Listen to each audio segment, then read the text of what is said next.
Everyone, today we are again represented in front of all of you. So we are came with new series which is related to UP TGT PGT examination. Or no doubt these are very important question, and this is the handmade notes which are made by me. And yes, ये आपको exam में बहुत ही help करने वाला है because these are the main exam point which came in different examination.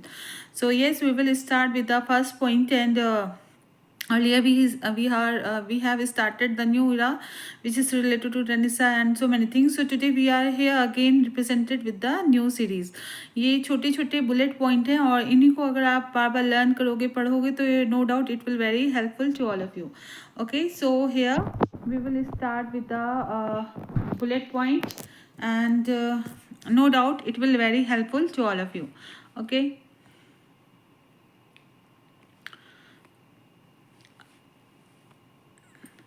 Okay, so yes, so here we will see the first point which is related to Chaucer. Chaucer, as we know, Chaucer is known as the father of English poetry. तो अगर हम बात करें कि English poetry के father के नाम से किसे जाना जाता है तो he is known as a Chaucer. Okay, तो Chaucer is known as the father of English poetry. तो हम यहाँ पे कह सकते हैं कि वो इंग्लिश पोइट्री के फादर के नाम से जाने जाते हैं. The next thing we can see here, Chaucer poetry exposes the influence of Renaissance in England. तो चौसर की पोइट्री ने कहीं ना कहीं इन्फ्लुएंस कहीं ना कहीं एक्सपोज भी किया था. क्या एक्सपोज किया था? वहाँ की रेनेसा की इन्फ्लुएंस को जो कि इंग्लैंड में हो रहा था. Now the next thing we can see here, Elizabethan age Renaissance influenced much. It is known as the golden age of the Renaissance. ठीक है, तो हम कह सकते हैं जो एलिजाबेथन एज थी वो रेनेसा में सबसे इसने रेनेसा को सबसे ज़्यादा इन्फ्लुएंस किया और it is known as the golden age of the Renaissance. Okay, the next thing we can see here, Utopia book written under the influence of Renaissance in England. तो हम कह सकते हैं कि जो Utopia था वो किसके इन्फ्लुएंस में लिखा गया था? तो it was written in the influence of the Renaissance. ठीक है, Utopia का मतलब होता है कि very pleasant place, imagery place in 1516, और लैंग्वेज वॉज लैटिन, और जो इनकी जो लैंग्वेज थी that was Latin. Okay, the next thing we can see here, the next thing is the Reformation movement mark as reform the society and religion. तो कहीं ना कहीं जो Reformation movement था that is mark the movement as reform of the society and the religion. ये कहीं ना कहीं मार्क कर रहा था. क्या मार्क कर रहा था? It was marking the society and religion. ठीक है, रिफॉर्मेशन मूवमेंट इस टाइम का सबसे प्रसिद्ध मूवमेंट था. Now the next thing we can see here, Martin Luther in Germany who published in 95 thesis. तो यहाँ पे हम मार्टिन लूथर को भी देखेंगे जिन्होंने जर्मनी में 95 thesis लिखी थी, और एंड कैल्विन इन स्विट्जरलैंड, और कैल्विन ने स्विट्जरलैंड में लिखा था. ठीक है, तो ये हमें मार्क करना है. Okay, now the next thing we can see here, who published his Institutio Christiania Religionis, है ना. तो ये मार्च 1536 में आया था. Okay, and they were the leader of this movement. तो they were the leader of this movement. Okay, now the next thing we can see here, at the time of the Reformation movement, English was dominated by the Roman Catholic Church. तो अगर हम बात करें कि जब reformation movement जब चल रहा था तो उस टाइम पे जो इंग्लिश थे वो कहीं ना कहीं डोमिनेट हो रहे थे. कहाँ पे? किसके through? By the Roman and by the Catholic church. ठीक है, उस टाइम पे जो कैथोलिक चर्च थी उसके पास सुप्रीम अथॉरिटी थी, and the pope is the supreme of the church. तो चर्च की जो भी उपदेश होते थे वो लोगों को मानने पड़ते थे, और अगर वो लोग नहीं मानते थे तो उनको बहुत ही ज़्यादा पनिश भी किया जाता था और उनसे इंडल्जेंस भी ली जाती. इंडल्जेंस मतलब उनसे कुछ सिन को कम करने के लिए पैसे की मांग की जाती थी. तो in that manner they corrupted so much. तो वो करप्ट भी हो गए थे. माना जाता है चर्च को पवित्र रहना चाहिए, लेकिन they were corrupted. The pope and the clergy man were corrupted a lot. Okay, the next thing we can see here, that in 16th century violent clashes were found between the Catholic and Protestant. तो ये 16th century की बात है जब violence हो, बहुत से clashes start हो गए. किसके किसके बीच में? कैथोलिक्स और प्रोटेस्टेंट्स के बीच में. ठीक है, now the next thing we can see here John Wycliffe, very important writer. तो उस टाइम पे जो जॉन विक्लिफ थे, जो कि बहुत ही इंपॉर्टेंट राइटर थे, he was a scholastic philosopher. तो वो एक बहुत ही बड़ी फिलोसफर भी थे। And he was the theologian, वो एक कहीं ना कहीं थियोलॉजियन भी थे, ठीक है। एंड बाइबलिक बिब्लिकल ट्रांसलेटर, वो कहीं ना कहीं उन्होंने बाइबल का ट्रांसलेशन भी किया था। तो इस तरीके से he was so much famous in that time. And he was a great reformer and seminary professor. तो वो कहीं ना कहीं बहुत ही बड़े रिफॉर्मर भी थे, है ना। उन्होंने बहुत से मूवमेंट में पार्टिसिपेशन भी दिया। And he was a great professor of the seminary professor of the university of Oxford. और वो यूनिवर्सिटी ऑफ ऑक्सफर्ड में एक सेमिनोटिक के प्रोफेसर भी थे, ठीक है। मतलब द स्टडी ऑफ साइंस, सेमिनोटिक मतलब क्या होता है, द स्टडी ऑफ साइंस, ठीक है।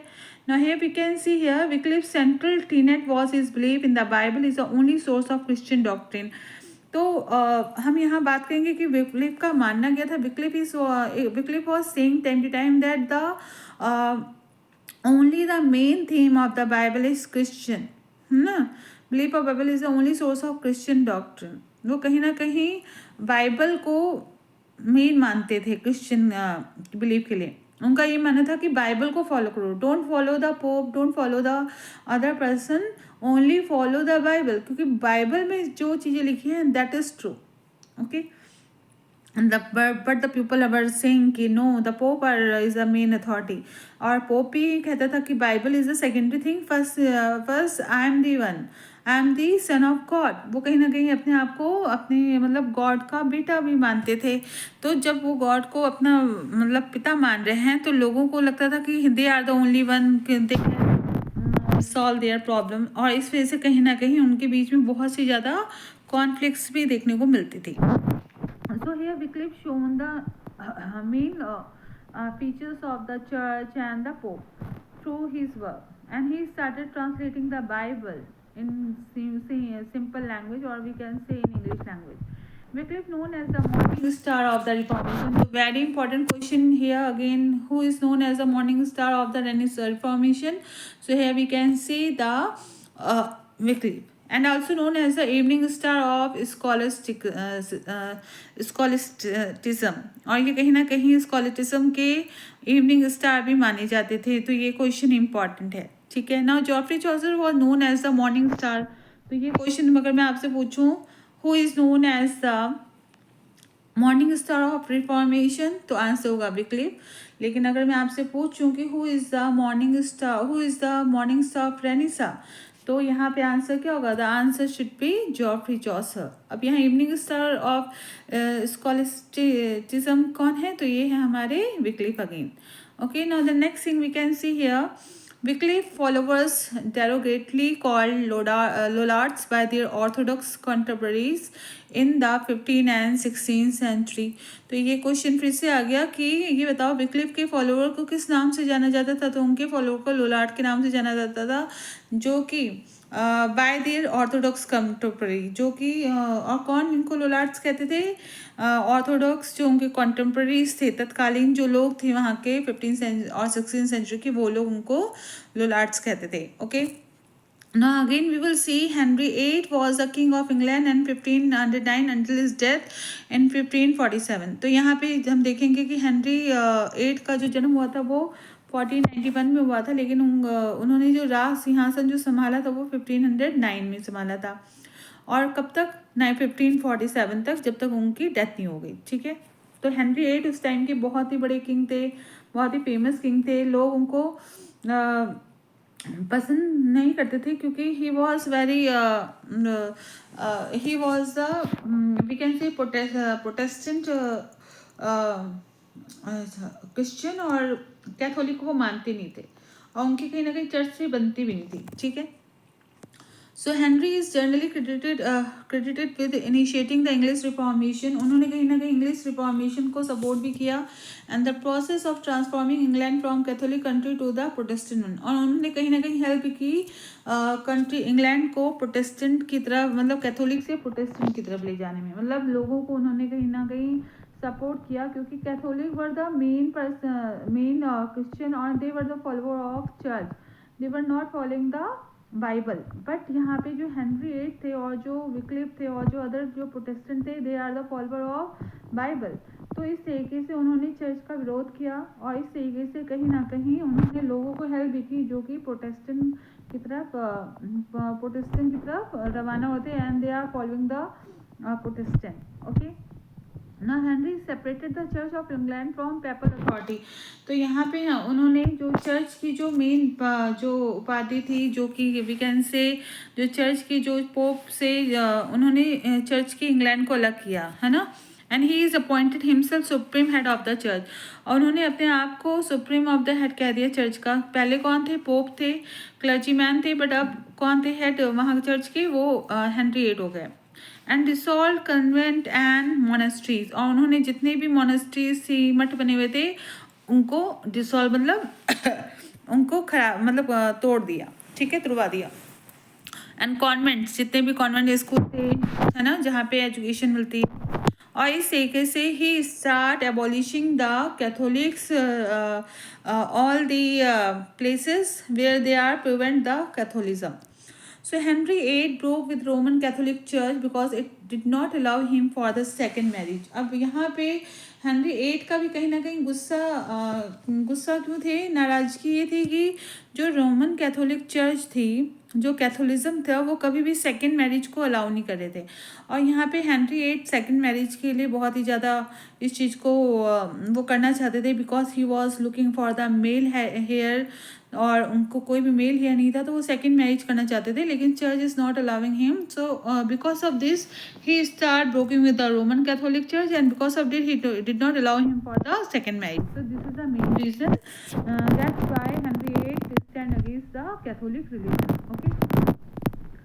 Now the next thing we can see here, Henry VIII is best known for his sixth marriage. लेकिन ये भी देखिए बहुत गलत है. हेनरी एट कहीं ना कहीं शादी पे शादी कर रहे थे, and he is also known for the six marriages. तो वो सिक्स मैरिज भी कर रहे थे, and after 18 years of the marriage, Henry did not have a legitimate son or a male heir to be king after the death. तो वही मैंने कहा कि मतलब 18 साल होने के बाद भी उनके ऐसे कोई संतान नहीं थी जो कि मेल हो, और कोई मेल उत्तराधिकारी नहीं थे. और इस वजह से उनको कहीं ना कहीं डर भी लगा रहता था कि मेरे मरने के बाद कौन राज्य को उत्तराधिकारी होगा, कौन राज्य पाठ देखेगा. तो ये सब कारण था, and because of this he was doing so many marriages. ठीक है. And he did not want to have a daughter to follow him. लेकिन देखिए कहीं ना कहीं ऑर्थोडॉक्सी इनकी भी अलग थी. वो ये नहीं चाहते थे कि उनकी पुत्रियाँ उनको फॉलो करें, मतलब he has so many daughters but he don't want to allow them, है ना. He believed that his wife Catherine was now too old for any more children and he wanted to marry someone else. और उनका कहीं ना कहीं believe था जो उनकी वाइफ है कैथरीन, वो बहुत ही ओल्ड हो चुकी हैं और वो बच्चों को जन्म नहीं दे सकती हैं, तो उनको शादी करनी है किसी और से, इसलिए. ठीक है. तो दीज आर द थिंग. तो ये बहुत ही गलत था, ये नहीं होना चाहिए था, लेकिन क्या कर सकते हैं, है ना. Now the next thing we can see here, who among the following presented the concept of multi accentuality of the sign, saying the sign process of inner dialectical quality and evaluative accent. So here we can see the answer, that is what? That is Roland Barthes, I think so, है ना. So on seeing Ferdinand Miranda, तो ये हमारे कुछ question थे. तो now here we will see the some question based answer, है ना. On seeing Ferdinand Miranda exclaimed, "Oh father, surely that is his spirit, Lord, how it look about Miranda, charming and graceful girl."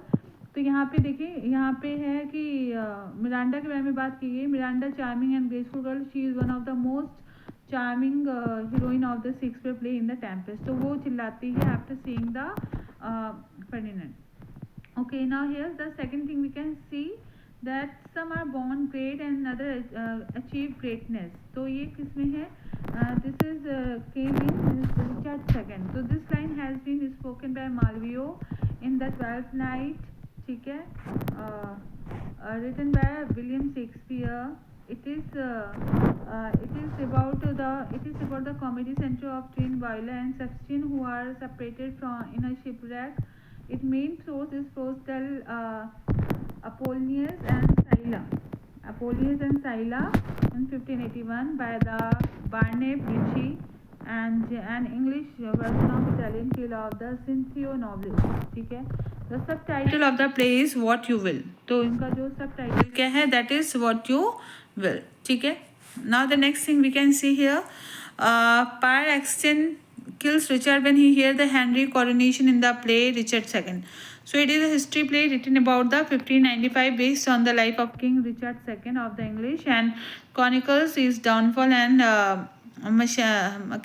mechanician of the novels. Now William Shakespeare was written 37 play and 154 sonnet in his entire career. The play Richard II was performed at the Globe Theatre on 12 June 1631.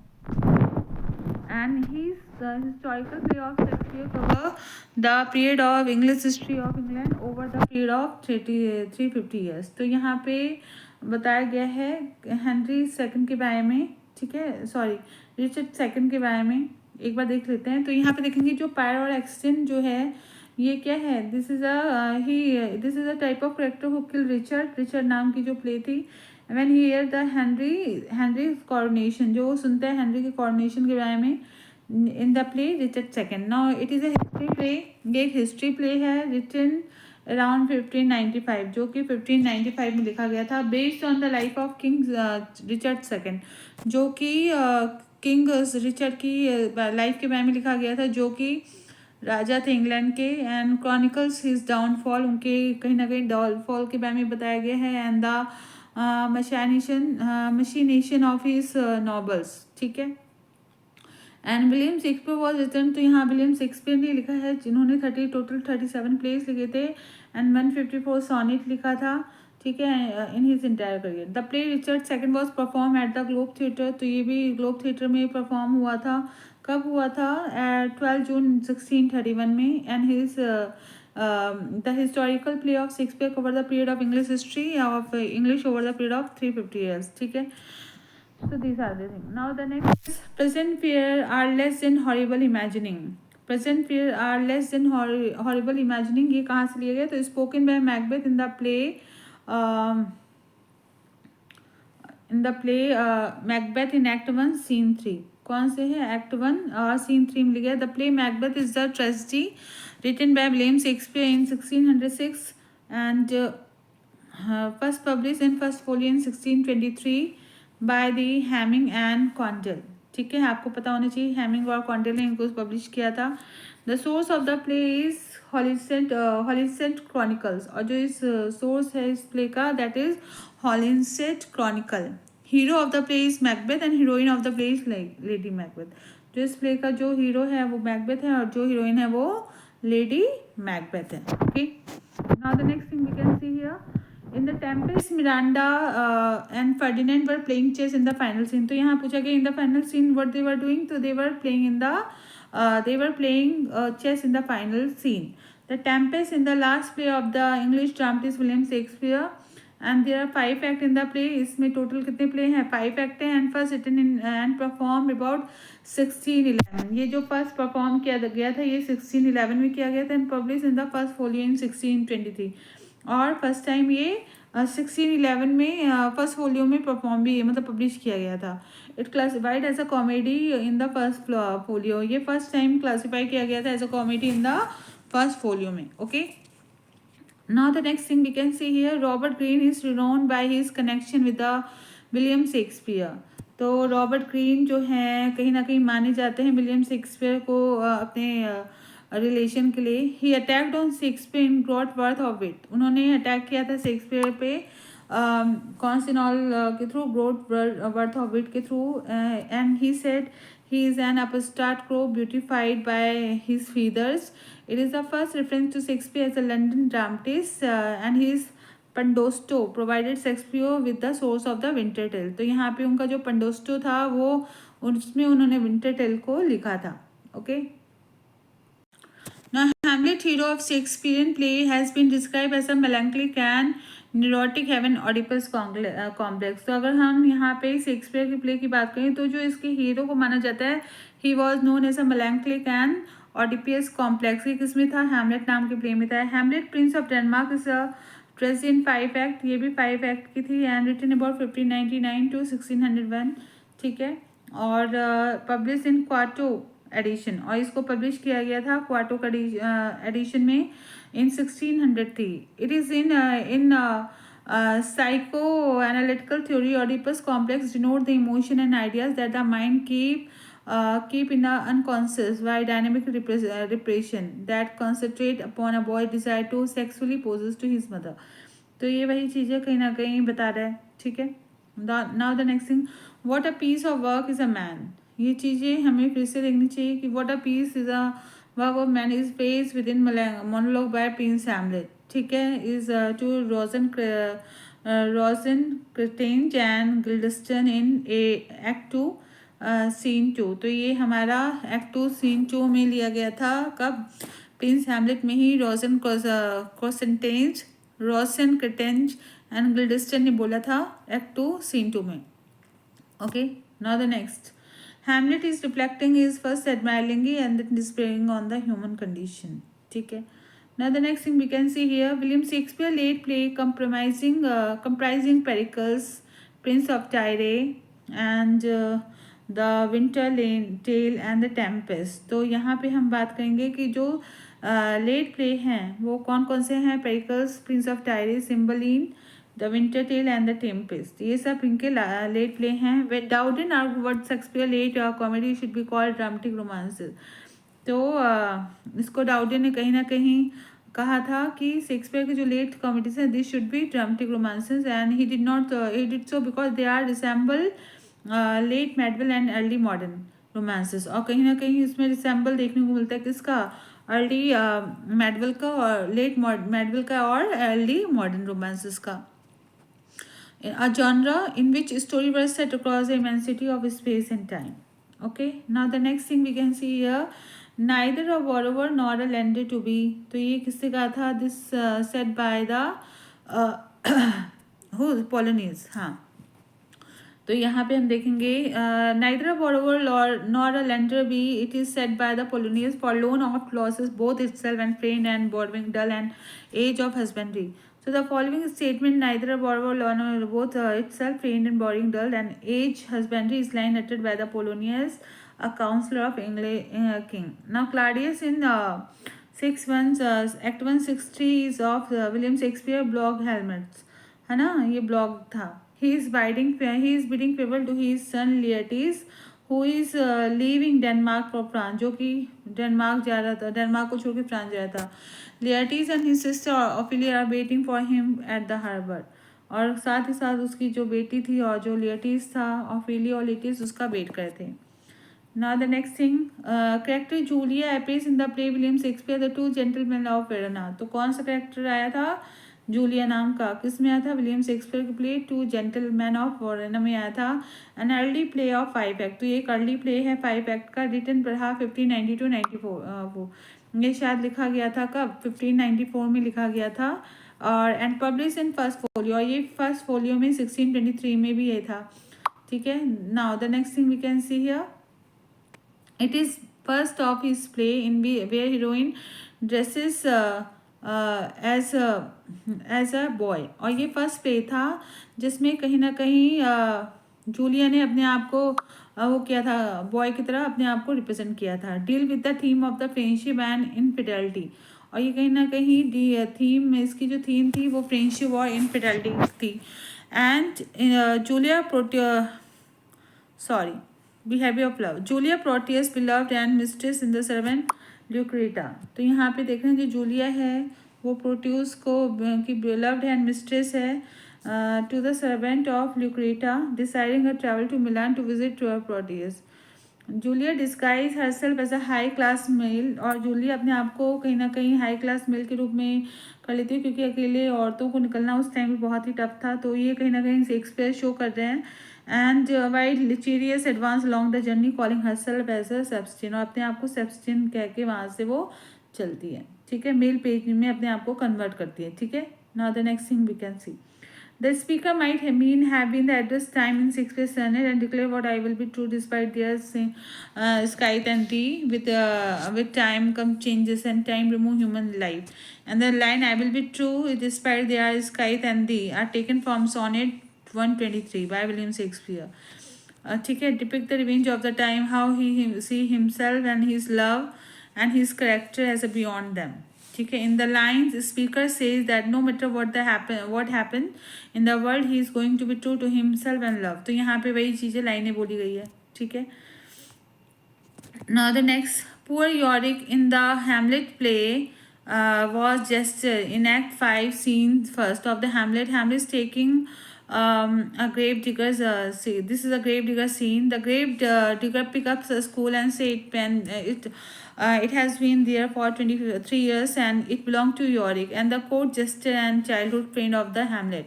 The phrase was alas poor Yorick refers to the brevity of the human life. ठीक है, तो ये Hamlet से ही लिया गया है. The next thing we can see here, Lear, Tolstoy and Fools is an essay by English George Well. तो यहाँ पे Lear, Tolstoy and Fools is an essay by the George Orwell. It is inspired by the critical essay on Shakespeare by Leo Tolstoy and it was first published in the Polemic. ये सबसे पहली पॉलीमिक में publish हुआ था, British magazine of philosophy, जो कि British magazine थी philosophy की और साइकोलॉजी एंड एस्थेटिक, मार्च 1947 में. In this essay Orwell analysed Tolstoy criticism of Shakespeare work. तो यहाँ पे ऑरेवल ने एनालाइज किया था, क्या एनालाइज किया था, टॉल्स्टॉय की क्रिटिसिज्म को जो कि उसने शेक्सपियर के पे किया था in journal and his attack on King Lear particular. और उन्होंने देखा था कि उन्होंने क्यों किंग लियर पे पार्टिकुलरली अटैक किया, इसके बारे में यहाँ पे देखने को मिलेगा. Next, the line something is rotten in the Denmark. The line is taken by the spoken by the Marcellus in Act scene first and Act 4. And he and Horatio debate whether or not follow the Hamlet that goes into the dark night. तो ये midnight कब देखा गया था, debate weather follow, तो ये Act 1 Scene 4 में था, ठीक है. एंड इसमें वो और होरोशियो दोनों डिबेट करते हैं कि उनको हैमलेट के और उस घोस्ट को फॉलो करना चाहिए डार्क नाइट में कि नहीं, ठीक है. तो यहाँ पे हम बात करेंगे.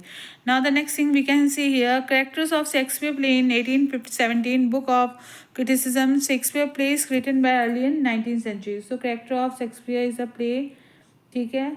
ये कब आया था, 1837 में आया था.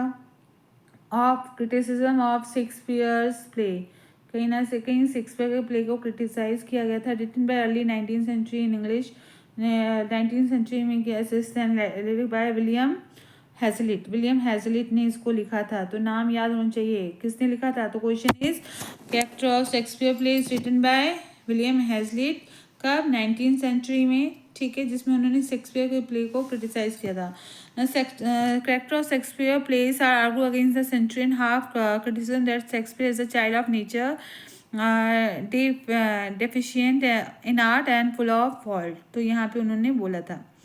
Okay, the next thing, in the essay published as on Shakespeare and the drama in 1906, Tolstoy called Shakespeare trivial and possibly bad, labeled his enduring popularity Pausanias and dismissed Shakespeare himself as an insignificant artist and writer. तो ये उन्होंने अपने work में बोला था. तो देखिए बहुत से लोग ऐसे नहीं है, जब आप पढ़ने लगते हो तो साथ ही साथ आपका क्रिटिसाइज भी करने वाले लोग पैदा हो जाते हैं.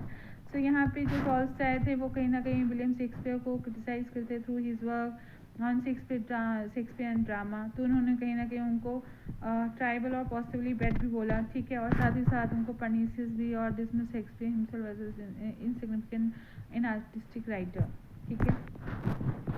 Now the next thing, who was not only moral but immoral. He also mentioned reading King Lear, who was not only moral but immoral. उन्होंने उनको मॉरल और इमोरल भी होगा, but he also mention reading King Lear, Romeo Juliet and Macbeth. जब उन्होंने पढ़ाई की किसकी, King Lear, Juliet, Hamlet and Macbeth की, ठीक है. Now the next thing we can see here, George Richard Wilson Knight, ठीक है, जॉर्ज रिचर्ड विल्सन नाइट, ठीक है. ये क्या है? It is a type of a work which come person who was born in 1897 and died in 1985 was an English literary critic and academic known particularly for his interpretation of mythical content in literature and Wheel of Fire. ठीक है, तो यहाँ पे है a collection of history of Shakespeare play. He was also actor and theatrical director and considered as a outstanding lecturer. तो यहाँ पे हम इनके बारे में पढ़ लेंगे। तो George Richard Wilson night, George R.W. Night, है ना, ये इनका हमने पढ़ा होगा। तो उनका जन्म 1897 में हुआ था और 1985 में इनकी डेथ हुई थी। Was an English literary critic, वो इंग्लिश लिटरेरी क्रिटिक भी थे। N academic known particularly for his interpretation of mythic content in literature, और जाने जाते थे किसके लिए? फॉर द मिथिकल और interpretation in literature. And the wheel of fire, और व्हील ऑफ फायर के लिए भी 1949 में जो आया था। और वो क्या था? Is a collection of essay on Shakespeare play, और वो कहीं ना कहीं एक एस्से था शेक्सपियर के प्ले के ऊपर।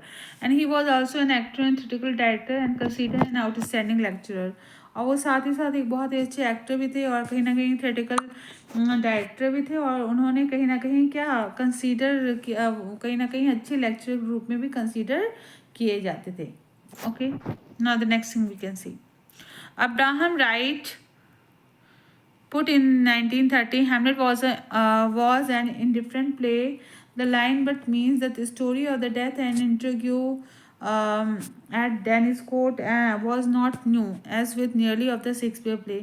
Hamlet was adapted from other source. So this is the thing we can. So यहाँ पे अब्राहम राइट के बारे में हम पढ़ेंगे, जिनका जन्म जिन्होंने अपने वर्क में 1930 में बताया था, 1630 में बताया था। Hamlet was a indifferent play, Hamlet को उन्होंने इंडिफरेंट प्ले किया कहा था। And the lines but means, line ही नहीं मीन्स के थ्रू भी। And the story of death and interview, उन्होंने डेथ और इंटरव्यू के बारे में बोला था, जो कि डेनिस कोर्ट में था।